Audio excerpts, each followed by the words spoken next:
To the African members on the call today, beginning with Nancy Green in Baltimore, DJ Chris Styles in Cleveland, Ohio, Jill Monroe in Los Angeles, Rhonda Rasha Penrice in Atlanta, and Dana Abercrombie in New York. I'm gonna let you guys do what you do so well, and I will see you on the other side. Hello, Dana Abercrombie from the Coalition. My question for both of you is, this is viewed kind of as a companion piece to BMF, but what was it that was really important that you wanted to separate from the docu-series from the TV show? Thanks for the question. Hi, I'm Shan Nicholson, the series showrunner. Well, this was the entire story of BMF. As opposed to starting the early days in Detroit, you know, we were assigned to do the entire rise and fall of the BMF story, and which was you know, huge challenge, especially with you know, as many characters and you know, it's a 20-year story plus, starting from Detroit, ending in Atlanta. But yeah, that was the initial. That's what I would say the big difference is this is the entire story as opposed to the early years in Detroit. Yeah, Chris Styles from WOVU 95.9 FM in Cleveland. This story is so fascinating because we're talking about an organization that spread it for during the time they hiked from 2000 to 2005. And then we saw the height of Atlanta music. We saw the height of the hip hop community go big. How, going through those stories and you see how it's connected to hip hop, what was the most fascinating story that you got out of it when you're just speaking off camera to the people that was involved with BMF? Well, I think from a broader perspective, as the interconnection with hip hop and Atlanta becoming this cultural mecca, as we call it, was just so interesting to see how a criminal organization really reshaped a city and provided a piece in the foundation for this sort of Atlantan cultural renaissance. Like they were part and parcel of the building blocks, from my perspective, of what made Atlanta become essentially, you know, for lack of a better terminology, like this new Motown and this place that that people would flock to. And so there's a lot of kind of off-camera conversations with dancers and people who ran small businesses who just talked about living through that experience and how it transformed not only the spaces around them, but their own personal lives and their own sort of like outlook and motivations for the future, just having this presence in their city. Hi, Jill Monroe, Access to the Live. So with a story like this that deals with indictments and jail time and lots of people that have gone through various parts of the criminal process, how do you walk that legal line? How do you make your participants feel comfortable that something won't trigger something else, or that they are, you know, safe in discussing and sharing some aspects of these stories? Well, I mean, all of the plot points that we unveil have all been sort of adjudicated. So in essence, no one can really get in trouble for talking about, you know, how they participated. I mean, a lot of these guys are you know, kind of now just coming out of prison and willing to share their stories. You know, and a lot of it is a you know, it's a trust issue, you know, and you know, we were able to really build a lot of trust with Meech and you know, the Flenory family, and you know, it was a sort of a process to kind of open up and be able to share stories. And you know, a lot of folks would clam up when the camera comes on, you know, of course, you know, like, but you know, it takes some you know, some easing of the tension and just, you know, some coaxing to get the rhythm of the interview, and it everybody, saw the value of the story, and saw the value of being able to share, their story and their participation with BMF, and it's an American story. It's their version of the American dream, and it's a boy to king story in a lot of ways. And Meech just has this essence about him that really, just people gravitated towards him. I mean, the first, few times that I talked to him on the phone, I was just like, oh, I get it. This guy's a natural born leader. And I would follow him. He was like immediately an instant big brother to me. And it was just really, it was just amazing to be that connected and that close to the inner circle of this organization. And yeah, I'm glad they were very open to tell their story. Hi, my name is Nancy Green with Film Critique. And I wanted to say, I found this really fascinating. There's a lot of things about this that I didn't know. And one of the things that I found very, very interesting was the fact that he was able to create this sort of organization where people didn't fight. They weren't really getting into a lot of different things. And so I wanted to know now, with like the popularity of things like marijuana being legalized, and you hear like a lot of harder drugs they're doing, microdosing to try and make it more popular, talking about legalizing some of these things. What do you think this documentary says in terms of the argument for legalizing drugs versus the harm that it can sometimes cause families in terms of the people that use it and become addicted?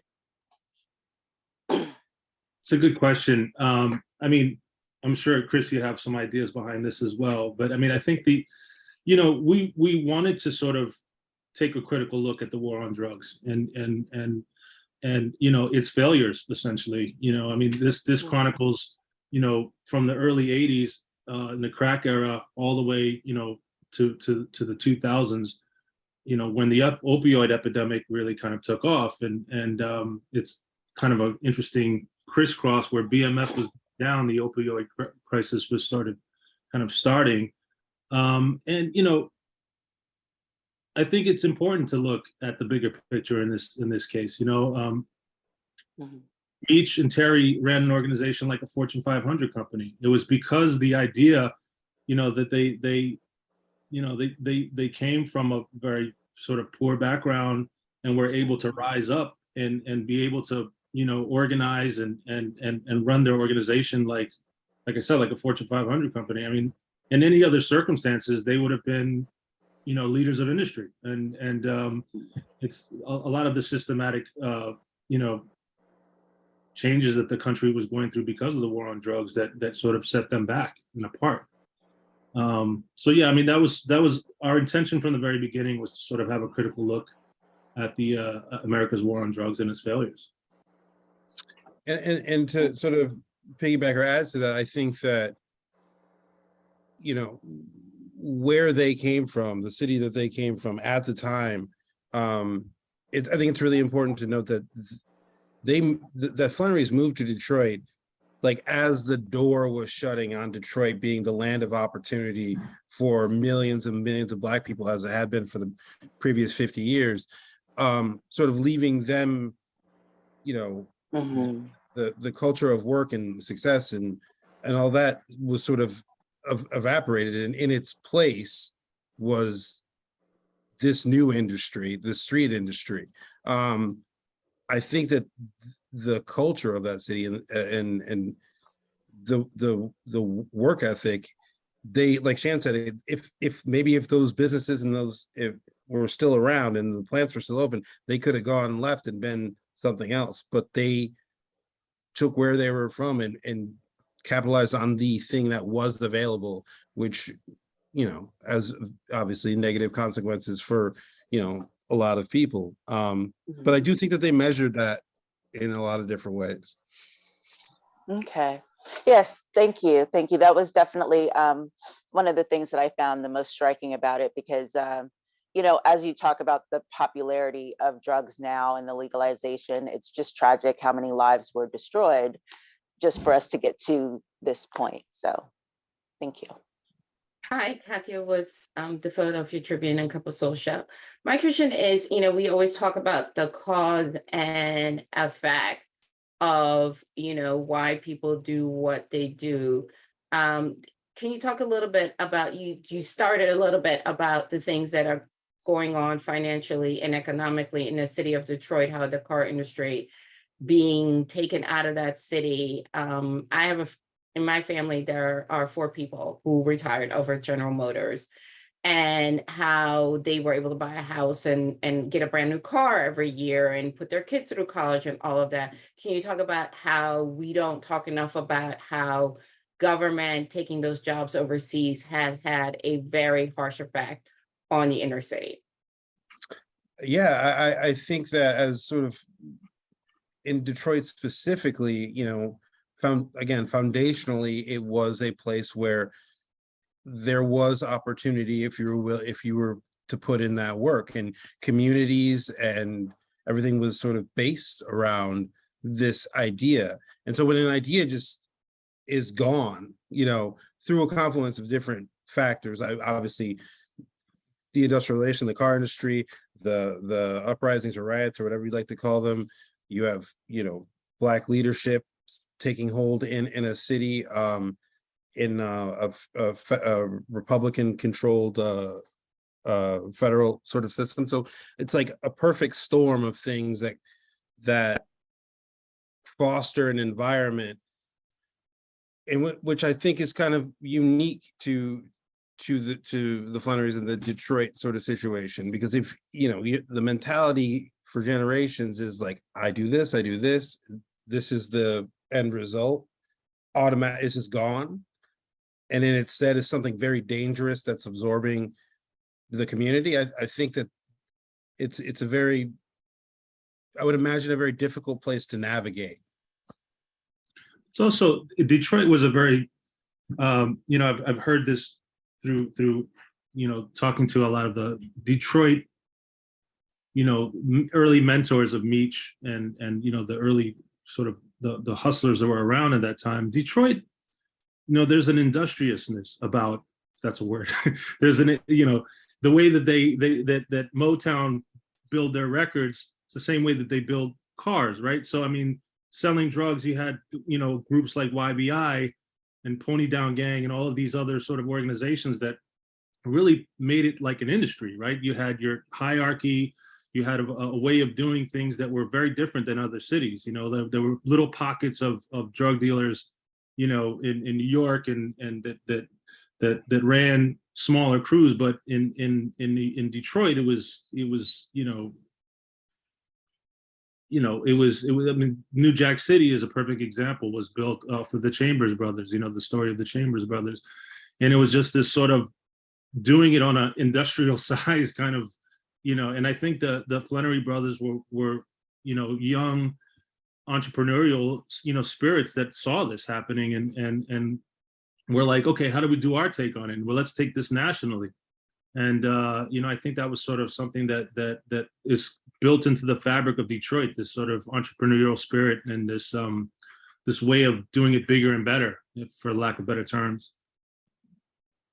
In operating like a business, operating like, we talk about how the lack of, the cohesion that was sort of built, we have different gangs in BMF, from warring gangs from different parts of the country, and this, that, the other thing, the franchising and all of those ideas stem from, the culture of that city, in my opinion. And just being kind of like, for being about your business and putting ego to the side a little bit, because it doesn't do anything for the greater good. If people are always fighting in the auto plant, like, you're not going to build any cars. Right, exactly. Yeah, and that was they were kind of coming up at a perfect time too, where all of these gangs were imploding.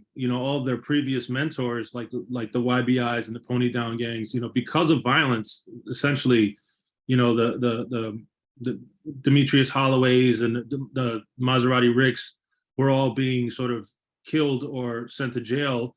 And they were sort of, in the distance looking at this and saying, well, violence is definitely not the answer here. This is not about, they're about making money and not about being the toughest guy on the block, So I think that's kind of what set them apart as well. Hey, it's Rhonda. I actually live in Atlanta, so I was here during the BMF years. But as you talked about what were the factors in Detroit, what were the factors in Atlanta that, made it home base of a national operation? I mean, I personally think that the city of Atlanta has long been a place of opportunity since the 50s for Black entrepreneurs to sort of feel that they can do things in a way and navigate city legally, politically, illegally, that you can't really in places like Detroit or Chicago or Memphis or that. So I think that moving to Atlanta, their move to Atlanta is part of the whole the Mecca idea of the city as we know it now. It's a place where, as a Black person, there's a feeling of freedom, and this is just from my personal experience, that doesn't exist in northern cities. That you can move about a little bit more freely because there's people around you in different industries and walks of life that look exactly like you. I find the city very unique in that way. And I think, I believe, Shane, correct me if I'm wrong, that one of the things that Meech, one of them says, you can have flashy cars in Atlanta, but I know you can't be driving around in Detroit with, that kind of stuff. You will be stopped because you're not supposed to have it. In Atlanta, it's okay to have it. Yeah, he says that I remember in the film, he says something to the effect of, you in Atlanta, you could buy $400,000 houses and, nobody would blink an eye. But in Detroit, if you move to the suburbs, you're going to go to jail. So I think there was just a different sort of lens, and also I think he was really attracted to the social and party scene of Atlanta. This was at a time where, Freaknik was going off and nightclubs were going on all night and all day. and I think, he was like, wait, I could floss, I could be free and not be harassed by police. And I think, he took to the city immediately. Dana Abercrombie again. What I was wondering is, can you talk about the balance between the entrepreneurial spirit that affected other people's businesses, but also the negative impact that they had? How do you balance that in this documentary to show both sides kind of equally? I'm sorry, what can you phrase that question again? I was talking about during the development of this series, can you talk about balancing both the entrepreneurial spirit, because they rebuilt up Detroit, but also at the same time, many lives were affected negatively. I mean, I think that none of the participants in the film, Meech included, have any sort of notions that this was a business that is built upon the pain of a lot of people, and that's just the part of that trade. And so I don't think that there's any sort of them denying that. And I've always thought perhaps that was one of the reasons, being conscious of that fact that they were generous and became these aspirational figures in sort of transforming a part of Atlanta, or Atlanta for some people. That's just my personal opinion. But I don't think they had any notion that what they were doing wasn't damaging in some way, shape, or form. Hi, Nancy again. One of the things that I wanted to know in terms of the documentary and putting it together is, what are some of the things that you had to leave out just because of maybe some of, well, I don't want to say some of the information that was in there, but just for time and for other things concerning keeping everything together that you think should have gone in? personally, I think, it was, I mean, we had 8 episodes, so we could cover a lot. But, with an organization this big, the tentacles just go far and far and wide. Terry's story is a big part of BMF, and he is absolutely featured in this documentary. But because of his case and because of his situation, he couldn't really participate as much as we'd like. And so we hear a lot of Meech in the documentary, not as much from Terry personally. And they at some point did sort of split part ways, and we kind of follow Meech in his journey more, and I think it could have been a little bit more balanced with a little bit more Terry. But I mean, it's still probably the most comprehensive documentary you're going to be able to see on on BMF, especially hearing it from Meech's mouth firsthand. Like he walks us through very intimate moments in his life, from having a son to being shot to the ups and downs of his journey. It is probably the most comprehensive look at BMF sort of ever taken. I mean, I kind of agree with Shan. It's like throughout the process, it's like, oh, I wonder what sort of Terry's take on it, because it is the two of them. And then I sort of came to this, like in this weird sort of meta way, it's representative kind of them when they were active. It's like Meech is kind of like the upfront guy, and we know Terry's somewhere with an opinion lurking in the shadows to a certain extent. But when doing things like this, I think there's always little things that you wish that the babies and things that can mean a lot to you that that don't end up making, because they don't make sense except for in your head. Yeah, I mean, there's dozens of like smaller stories that from all of our different characters. I mean, that's the thing, is that everybody in the inner circle of BMF, they all have extraordinary stories on their own, and them sort of all converging into this one organization was this sort of force. I mean, it was almost like flies, moths drawn to a flame. Meech was that flame. He really was, and speaking to him again, I all I could say is that he just had that natural ability to lead. He was and is very charismatic, and I could see why I mean, I understood why he was the main thrust of our series, and why he is the legend that he is. Nice. Thank you very much. Hi, Jill Monroe again. So I want to talk to you about the investigators and the law enforcement participated in the project. They seem to have almost a fondness in some ways for Meech and the different characters, in how they conducted their business and kind of led them on the chase and so forth. So can you talk to me about the process of bringing them in to participate and their willingness to sort of open up how they handled this case and what they did admire about their subjects and that? Yeah, it was the same way, we had to build trust on the BMF side. We absolutely had to build trust on the law enforcement side as well, and because a lot of folks were hesitant to participate just because BMF is celebrated, and they're a criminal organization, and they're like, well, what is this going to be another fluff piece on BMF, like, or is this going to be a sort of look at the real story? And we had to sort of essentially assure them that this was the deep dive. We wanted to hear the ups and downs and sort of everything in between.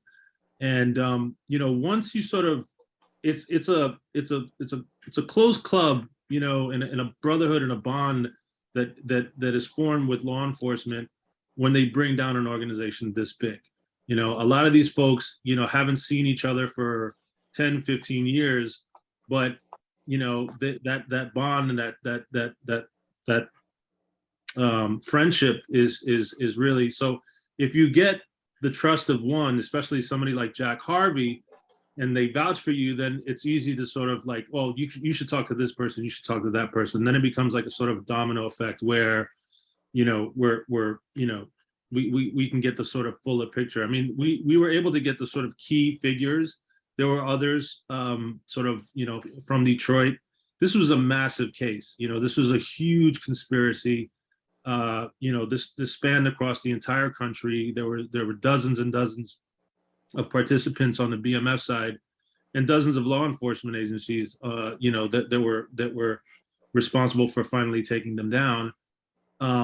So we had to pick and choose who our main characters were, and from my point of view, Jack Harvey stood out as you know, the sort of main character on the law enforcement side, since he, you know, BMF was, you know, he was Captain Ahab and BMF was his Moby Dick. You know, nobody believed in it, that you know, nobody believed in this case.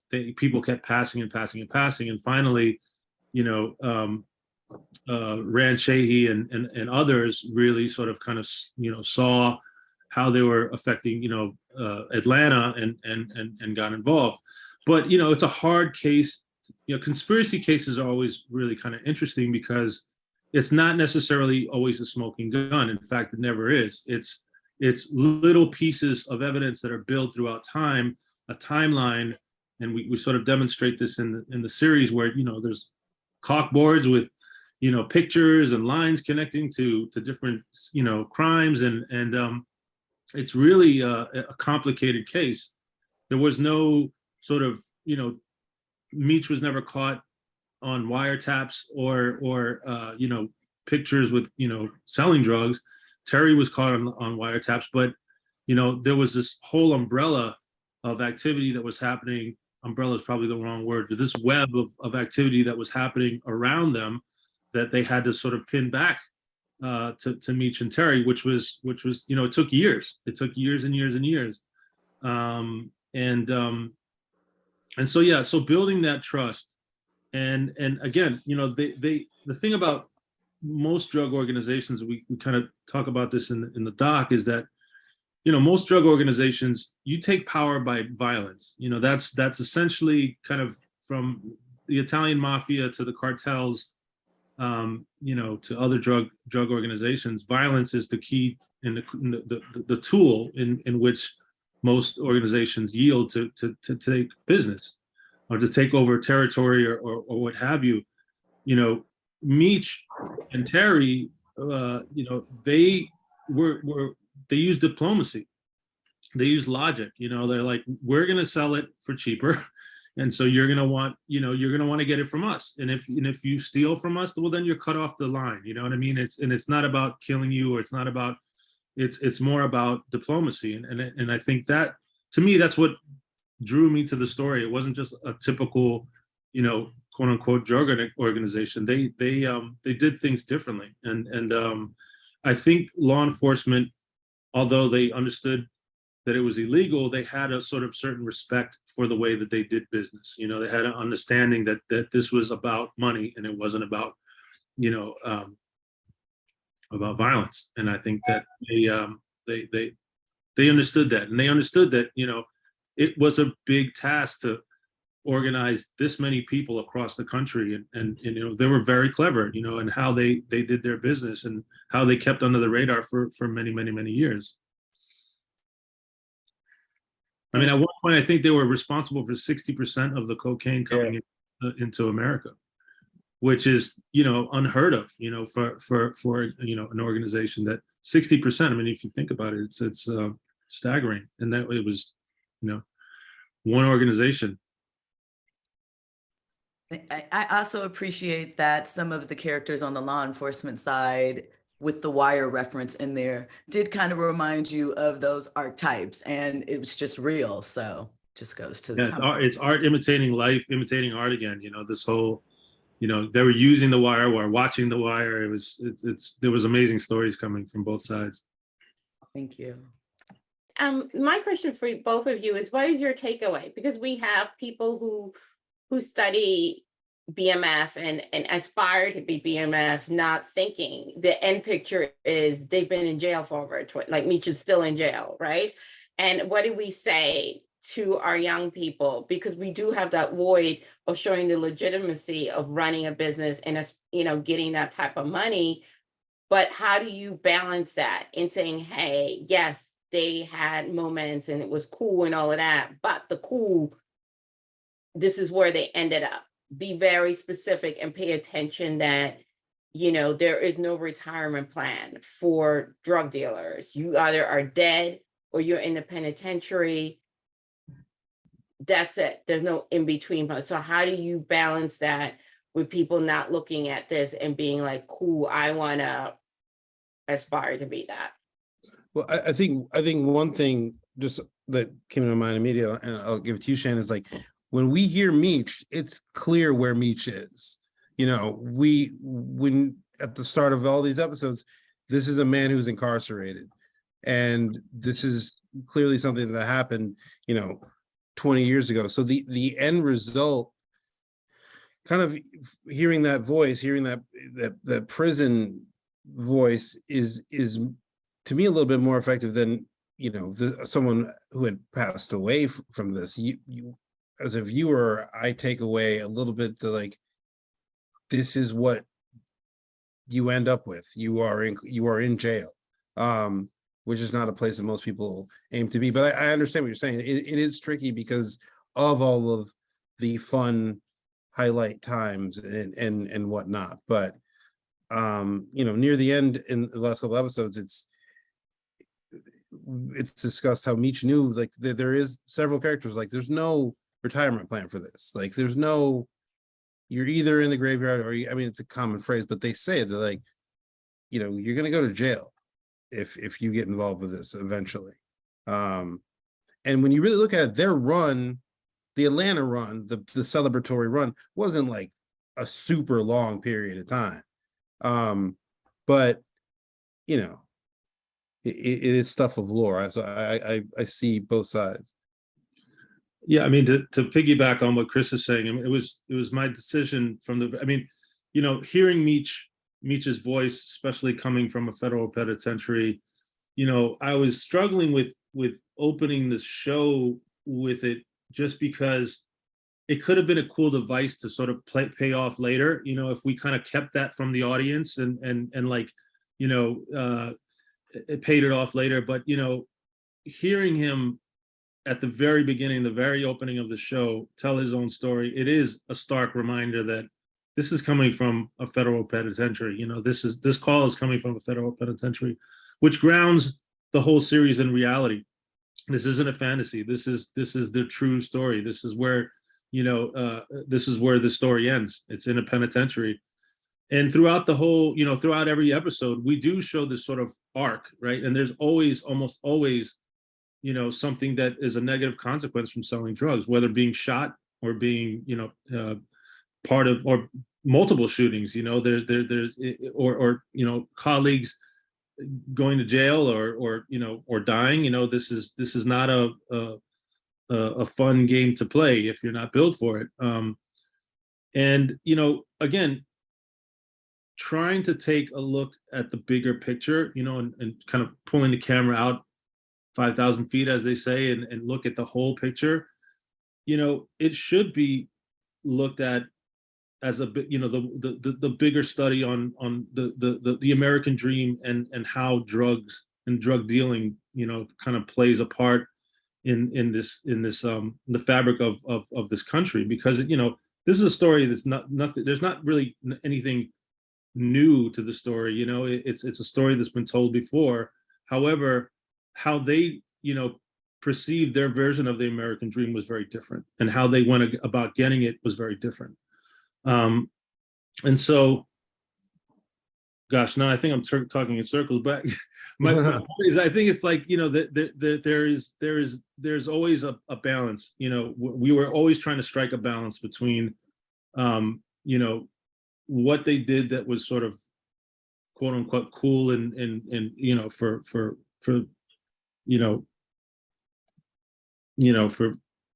kids, and then what the consequences are. And then Meech is a very complicated, and what I loved about this project the most was, Meech is a very tragic character. It's almost like the scorpion and the frog. He has to shine. He has to.